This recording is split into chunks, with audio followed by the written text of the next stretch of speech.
8 karakter sufi yang ini meneladani para nabi. Kalian yang belajar tasawuf, wujudkan ini. Ini termasuk rangkaian dari husnul khuluq, akhlak yang baik. Sufi itu punya 8 ciri. Yang pertama, cirinya Nabi Ibrahim, yaitu murah hati. Nabi Ibrahim itu kan dikenal pemurah. Orang minta apapun akan dikasih. Bahkan ada cerita Nabi Ibrahim itu tidak pernah makan malam sendirian. Begitu dia mau makan malam, kok tidak ada temannya, dia akan keluar rumah nyari teman. Mungkin minta tetangganya untuk menemani. Jadi beliau ini sangat pemurah. Jadi ciri sufi yang pertama murah hati. Sufi kok pelit? Ya wis tidak usah dicari lagi teorinya, ya mesti bukan sufi. Jadi sufi itu murah hati. Kenapa sih sufi itu bisa murah hati? Karena dia sudah tidak terikat lagi dengan dunia. Jangankan ada orang minta, orang tidak minta pun kadang-kadang kalau beliau mau, ya hartanya dibagi-bagi, dikasihkan siapa yang ingin. Jadi ciri pertama itu. Ciri kedua, cirinya Nabi Ismail, ridho. Sufi itu selalu ridho, selalu menerima, selalu rela apapun ketetapan Allah atas dirinya. Tidak ada sufi kok mengeluh, sambat. Kalau kita kan terbiasa mengeluh, jangankan dapat musibah, hujan aja kan kita mengeluh. Panas juga mengeluh. Itu malaikat yang ngurusi cuaca mesti bingung. Ini menungso, ini dikasih hujan sambat, dikasih panas sambat, musim kemarau sambat, musim penghujan sambat. Kalau Nabi Ismail ridho, jangankan apa yang dimiliki, bahkan nyawanya sekalipun kalau oleh Allah diminta, diberikan ikhlas. Kan kisahnya Nabi Ibrahim dapat wahyu untuk menyembelih, dan Nabi Ismail tidak pakai mendebat bapaknya. Kalau kamu mungkin kamu ajak debat, itu Allah beneran apa? Apa buktinya? Itu mesti gitu. Kalau tidak bisa ditak, kamu mesti nawar. Tapi kalau Nabi Ismail tidak. Nabi Ismail ngerti bapaknya Nabi, ya, terus kalau memang itu perintahnya Allah, ya silahkan. Ya meskipun tidak bisa ditiru. Besok bapakmu tiba-tiba, aku tadi malam mimpi bapakmu bukan Nabi. Tapi ini pelajaran untuk ridho sebenarnya. Apa yang menimbamu, terimalah, ikhlaslah, jangan banyak mengeluh. Jadi sufi berarti ridho. Tidak ada sufi kok protes, komplain. Ya Allah, aku sudah capek-capek berdoa kok tidak dikabul-kabulkan. Tidak ada begitu sufi. Sufi selalu ridho. Yang ketiga, cirinya Nabi Yakub, sabar. Nah, ini kalian semua sudah tahu cerita kesabaran seorang Nabi Yakub.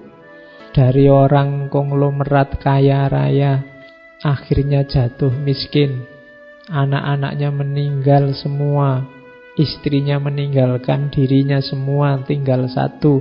Terus beliau kena penyakit parah yang baunya luar biasa sehingga harus diasingkan dari masyarakatnya.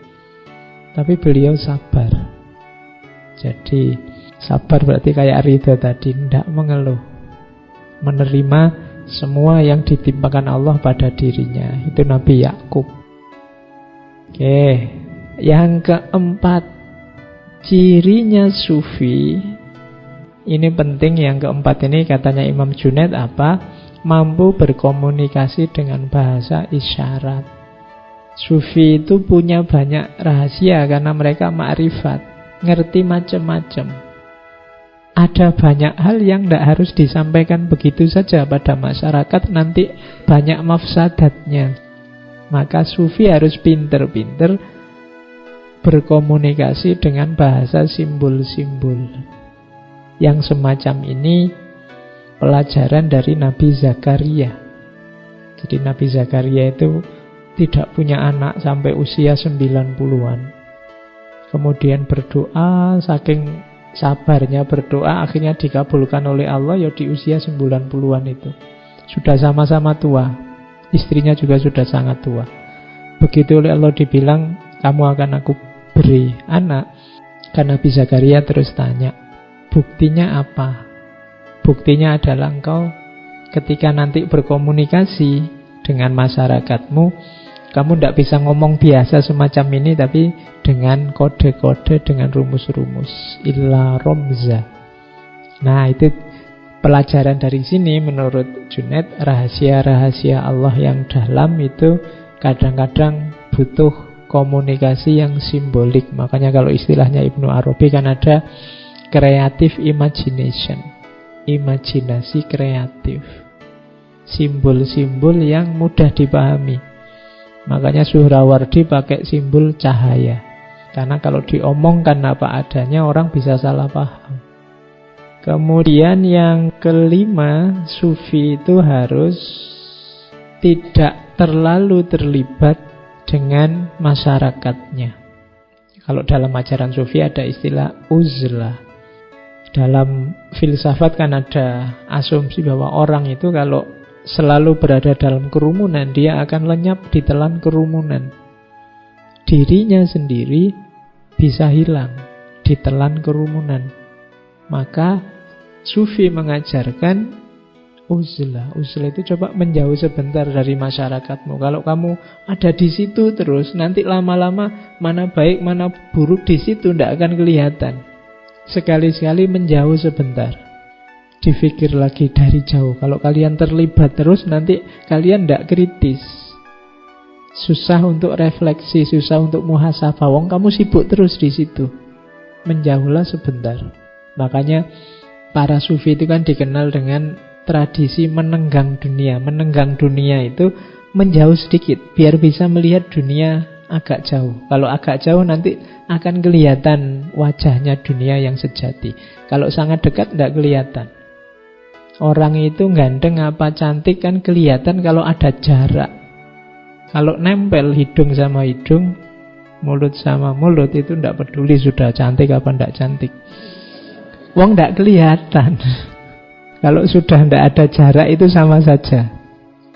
Jadi cantik apa jelek itu sebenarnya lebih sering urusan jarak. Jadi jaraknya harus pas. Terlalu jauh tidak kelihatan kamu cantik apa jelek, terlalu dekat juga tidak kelihatan. Jadi makanya ya, kamu yang tidak cakep tidak usah minder. Wong itu urusan jarak aja kok. Ya, biasa saja. Tenang aja, itu urusan jarak. Kalau kamu bilang, kamu kok tidak cakep, alah kamu lihat dari jauh kan nanti tidak kelihatan tidak cakepnya. Atau kamu nempel lo sini nanti hilang sudah tidak cakepnya. Nah, Nabi Yahya ini salah satu nabi pemuda yang juga meninggal di umur yang muda, meneladankan pada kita tradisi uzlah. Jangan terlalu dekat, terlibat dengan kehidupan sehari-hari sehingga mengacaukan kebersihanmu. Apa tidak boleh terlibat? Ya boleh. Cuma jangan terlalu terlibat, jangan terlalu terikat. Itulah uzlah. Kemudian pelajaran dari Nabi Musa apa? Kesederhanaan. Isyaratnya pakai jubah wool. Wool zaman dulu ya, jangan bayangkan sekarang kan kain wool itu ya mahal. Tapi zaman dulu kain kulit binatang, menunjukkan kesederhanaan.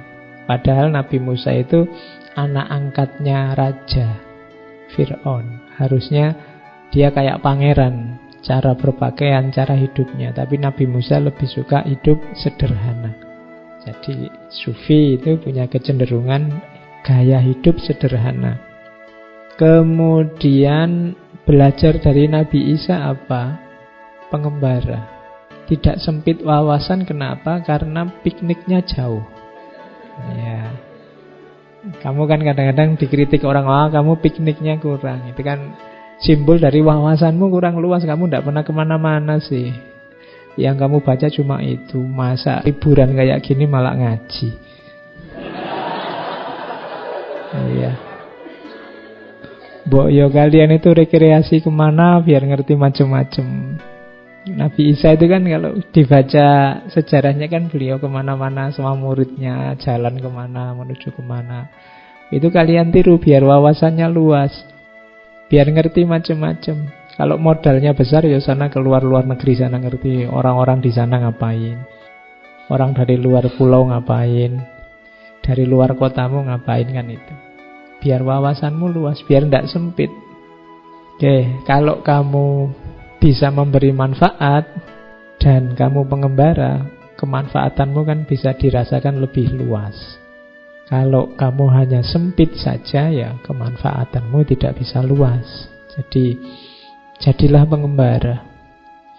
Para ulama zaman dulu kan gitu, hobinya kemana-mana. Kadang-kadang mencari satu hadis saja itu bisa jalan kaki sebulan. Ketemu ulama siapa, ketemu ulama siapa. Para ilmuwan zaman dulu ada tradisi namanya rihlah ilmiah. Rihlah ilmiah itu ya perjalanan untuk mencari ilmu. Tapi ini perjalanan untuk belajar ya. Kalau sekarang kan ada studi banding. Harusnya studi, tapi kan lebih banyak jalan-jalannya. Nah, pengembara. Dan yang terakhir apa yang katanya Imam Junaid jadi cirinya sufi? Ini kita pelajari dari Rasulullah, Nabi kita. Apa? Rendah hati. Jadi Rasulullah itu dikenal Nabi yang rendah hati, tidak sombong, tidak meninggi-ninggikan dirinya. Itu ciri utama harusnya yang diteladani umatnya. Padahal penyakit besar kita hari ini kan banyak di antara kita yang kebalikannya rendah hati, apa? Tinggi hati. Merasa diri paling benar, merasa diri paling cocok, paling lurus, paling manfaat.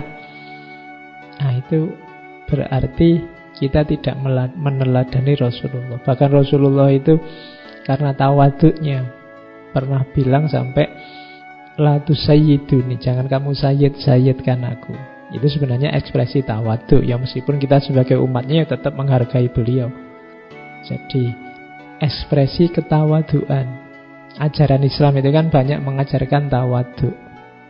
Sebagai tamu kita disuruh ad-dhaif kal mayyit. Nah, kita posisinya kayak mayit, itu tawaduk. Tapi sebagai tuan rumah kita disuruh tamu itu perlakukan kayak raja. Kamu tidak usah tanya, lu tamu itu harusnya kayak raja apa kayak mayit, Pak? Kalau kamu sedang bertamu, posisikan dirimu kayak mayit. Diapakan saja sama tuan rumah, dikasih apa saja, disuruh apa saja, manut. Tapi kalau pas kamu sebagai tuan rumah, jangan merasa bahwa kamu tamu berarti harus kayak mayit ini. Tidak. Kalau kamu tuan rumah, ilmunya tamu itu perlakukan kayak raja. Ini sebenarnya contoh sering saya bilang ya, nasihat itu, pepatah kebaikan itu dilihat konteksnya. Ini untuk siapa, kapan. Oke, jadi itu sifatnya sufi. Saatnya kita muhasabah, kita punya enggak kualitas-kualitas ini dalam diri kita.